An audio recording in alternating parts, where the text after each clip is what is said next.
This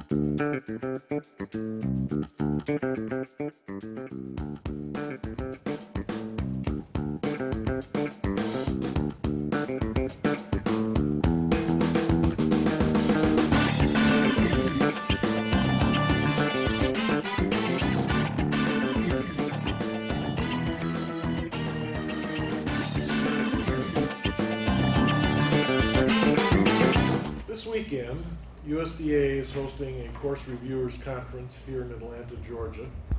This has become an annual occurrence, and sessions include a review of administrative procedures, updating policies and procedures for disciplinary matters, a review of plans for improving and updating judging seminars, and discussions relative to updating USDAA's course design guidelines.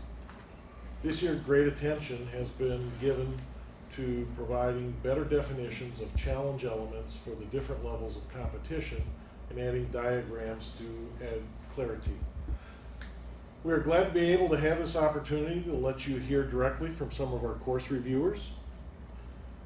And so question one, each of you has been a USDA course reviewer for a number of years, and you each came to this meeting with your own experiences from working week in and week out with USDA judges. What were some of your expectations and goals for this year's meeting? One of the big things that I was coming here to look at was to talk with the other course reviewers and see what they're seeing across the regions. You know, what type of jokers they're seeing compared to what I'm seeing in my territory that I'm reviewing. Just talk amongst ourselves and what challenges are being offered, what we're seeing, you know, again, across the border and across the country in the different regions.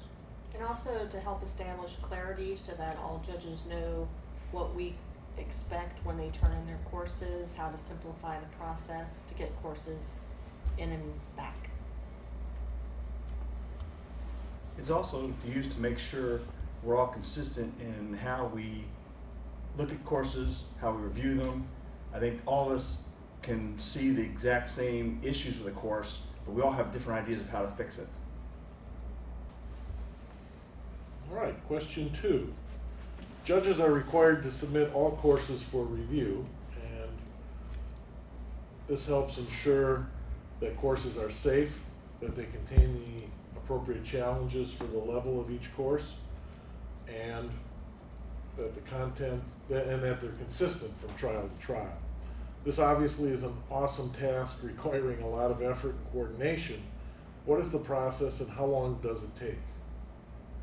I think it takes different time depending on maybe what judge is submitting courses, if they're maybe a little newer, more experienced. Some trials have more courses than others. So those all factor into how long it takes.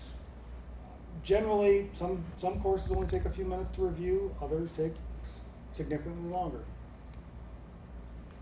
It also depends on the class. I mean, if we're looking at a jumpers class versus a relay class where you might want some of the two sides interacting with each other. So, you know, want to make sure we got the safety required elements is there as well.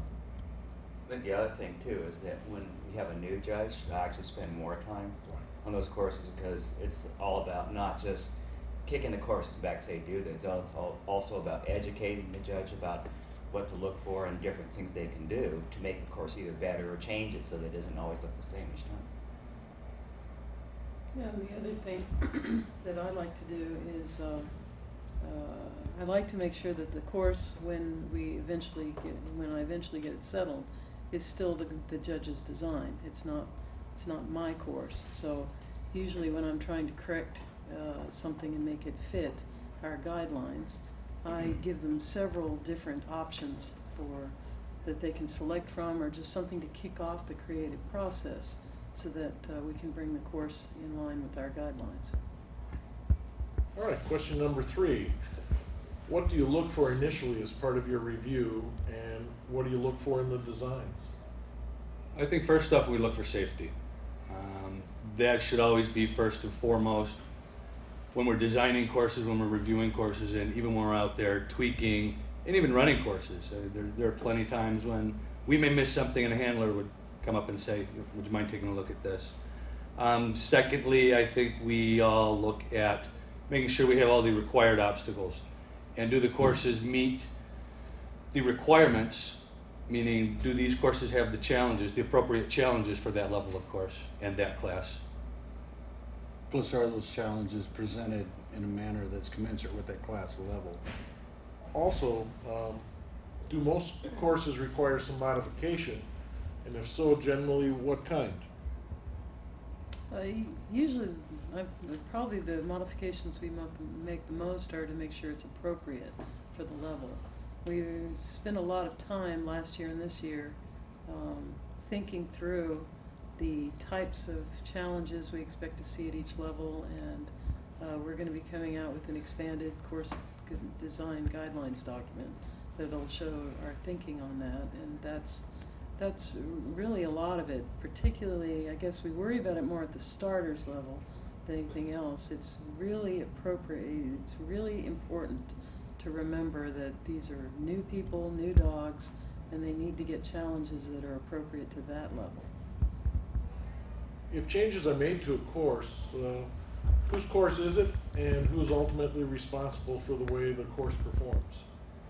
Well, I think when we do make suggestions to a judge's course, we're looking at we know what the judge is trying to do, and we're trying to help them understand how it's being presented in that course.